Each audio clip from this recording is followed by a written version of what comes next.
current news podcast. With Elu and Jesse. Yes. Okay, so today we're diving into a story, well, it's practically ripped from the headlines. You got political intrigue, a former firefighter, and a decision that could actually tip the scales in the upcoming election. It's really incredible how this whole situation just shines a light on, like, the inner workings of the U.S. electoral system, especially the Electoral College. Mhm. It often kind of flies under the radar until a story like this one pops up. Right, and this one is about Michael McDonald, who, get this, used to run into burning buildings for a living, talk about brave, but now he's in the hot seat for a whole different reason. We're mainly getting into this fascinating article from the Daily Beast, and they paint McDonald as, like, a man of serious conviction, even willing to go against his own party and even, get this, former President Trump. And that's where things get really interesting. So McDonald, who actually started as a Democrat, but get this, recently switched over to the Republican Party, he found himself right in the middle of this political tug of war over Nebraska's electoral votes. Hold on. Let's unpack that a bit, for our listener. I think when a lot of us hear Electoral College, we kind of tune out, but McDonald's story, it all comes down to how the system works, especially in Nebraska. Oh, you're totally right. So most states, they work on this winner-take-all system. Whoever gets the most votes in the state, bam, they get all the electoral votes. Right. But Nebraska, and Maine too, actually, they do things a little differently. They actually split some of their electoral votes based on who wins each congressional district. So you could, win the state overall, but still lose some of those specific district votes. Exactly. And that's where this whole blue dot thing comes in. Yeah. So one of Nebraska's districts, the one McDonald represents, it's got this history of leaning a bit more Democratic. They call it the blue dot because it went for Obama back in '08 and then again for Biden in '20. The other two districts are, reliably Republican. Okay, so we've got this state with this unique way of splitting its electoral votes, a super tight presidential race where every single vote matters, and then you've got this, newly minted Republican who represents a district that usually votes for Democrats. So what does Trump do? Well, he sees an opportunity, right? The Republican Party, with Trump backing them, they're pushing to change Nebraska's system to that winner-take-all model. And this would have basically locked in all 5 of Nebraska's electoral votes for their candidate. Let's talk about high stakes, right? And this is where McDonald's firefighter background gets even more interesting. You'd think someone who's all about service, putting others first, they'd be immune to the kind of, hardball politics Trump is known for. You'd think so, right? And the article, it even points to this moment that shows this tension. It talks about how Trump went to this 9/11 anniversary event and was invited to a firehouse after. Yeah. And this was, even though he'd said some, well, let's say, misleading stuff about his own experience on that day. And get this, he even brought Laura Loomer along with him. She's the one always pushing those conspiracy theories about 9/11 being an inside job. Yeah, it's like this crazy example of how, political allegiances can sometimes just overshadow even the most profound acts of, service and sacrifice. Yeah, it really makes you think about, how far political influence reaches and how it even gets into the most unexpected parts of, society. But let's get back to McDonald. He's a Republican now in the state where his party, backed by Trump, they're all pushing for this change that would be a huge win for them. So what does he do? He votes against it. Can you believe that? It was this total act of defiance. McDonald breaks rank with his own party and says no to this winner-take-all thing. And the article has this incredible quote from him. He says, "Elections should be an opportunity for all voters to be heard, no matter who they are, where they live, or what party they support."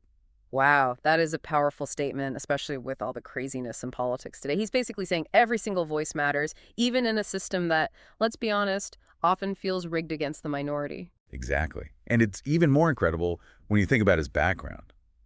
McDonald's path to this moment, well, it's been anything but simple. So to really understand his decision, we got to rewind a bit and trace his journey from, firefighter to state senator. Absolutely. Because McDonald's story, it's not just about this one vote. It's about how his beliefs have changed, how complex his political identity really is, and all the choices he's made to get to this point.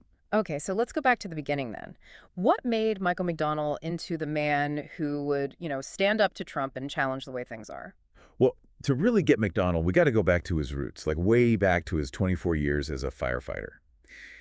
The article, it mentions this powerful moment. It was back in 2013 when he was chief of the Omaha Fire Department. It was at this firefighter graduation ceremony. Oh, yeah, yeah, I remember reading about this. It's the one with the three brothers, right? Like, talk about family legacy and, Yeah. dedication. Exactly. So McDonald's there congratulating these 47 new graduates, and one of them is this guy, Dan Gelsling.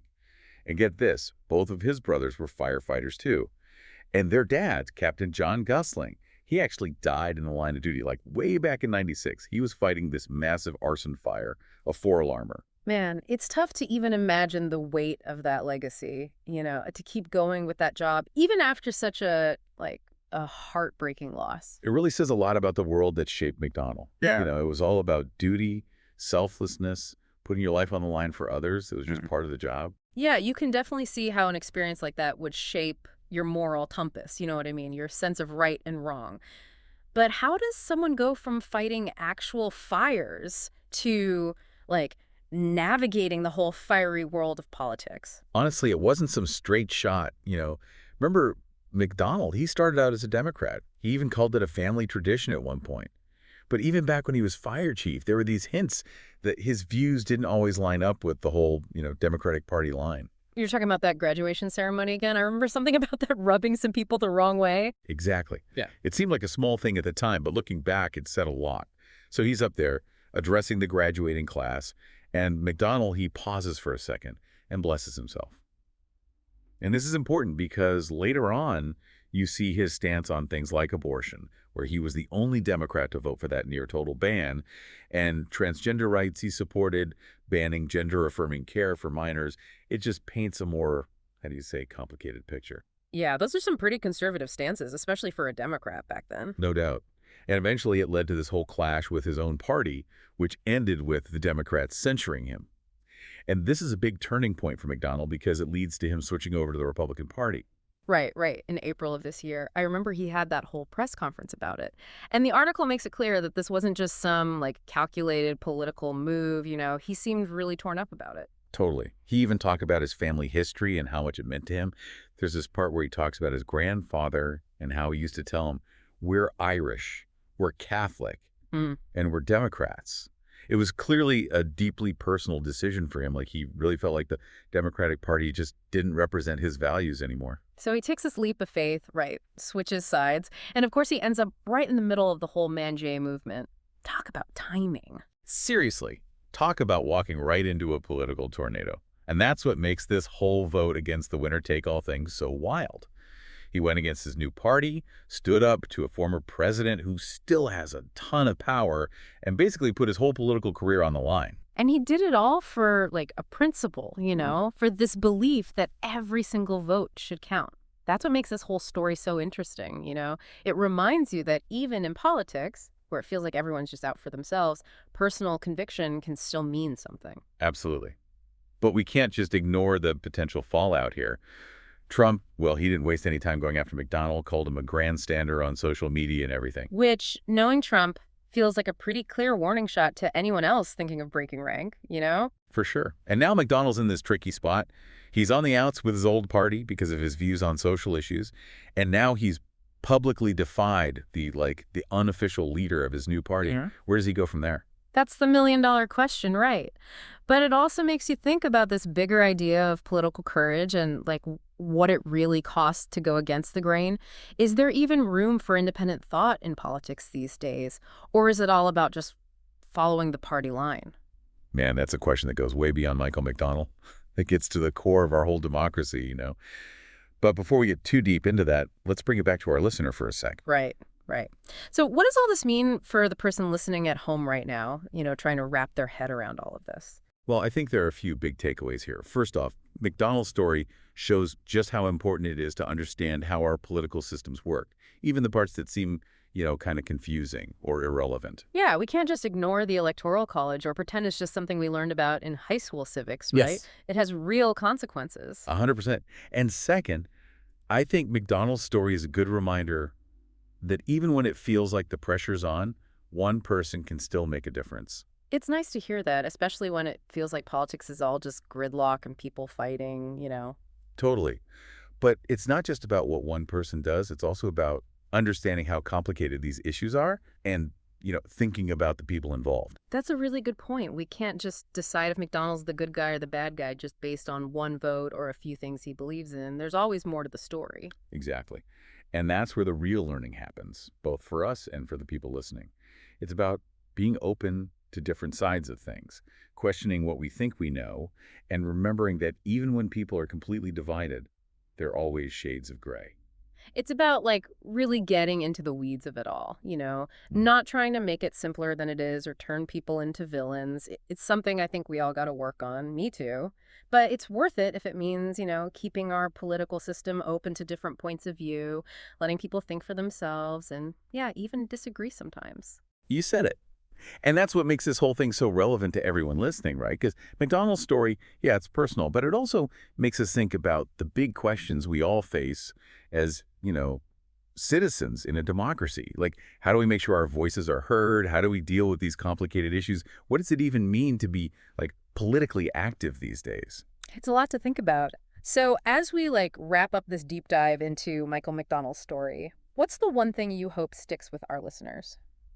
When you really get down to it, McDonald's whole journey from firefighter to state senator to this super important vote, it shows us that our democracy needs people who are willing to take a stand, even when it's unpopular, even when it's hard, and yeah, even when it could cost them everything. It reminds you that real change, it doesn't usually come easy. Sometimes it takes guts, believing in something and being willing to fight for it even when everyone else is against you. Exactly. And who knows, maybe what McDonald did will inspire other people to do the same, stand up for what they believe in, be a voice for the people who aren't being heard. Mm. Or maybe it's a cautionary tale, Mm. like a warning about what can happen when you go against the grain. Yeah.